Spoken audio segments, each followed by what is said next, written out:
মক্কা মদিনায় কি সত্যিই ভগবান শিবকে বন্দী করে রাখা হয়েছে? আর কেন হিন্দুরা মক্কা মদিনার ভিতরে যেতে পারেন না? এর পিছনের আসল রহস্য কি?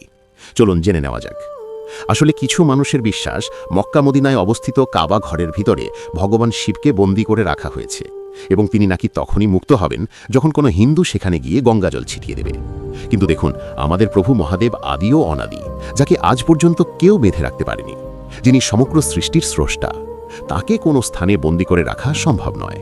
এছাড়াও কিছু মানুষ দাবি করেন যে সেখানে মুসলিমরা নাকি ভগবান শিবকে পাথর ছুঁড়ে আঘাত করেন, কিন্তু বাস্তবে বিষয়টি তা নয়। মুসলমানরা কাবার কাছে যে খুঁটিগুলোতে পাথর নিক্ষেপ করেন সেগুলো শিবলিঙ্গ নয়।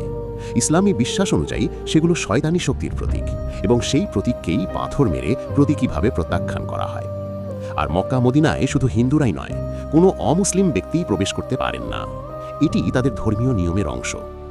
আপনি যদি ভক্ত হন তাহলে কমেন্টে লিখুন হর হর মহাদেব।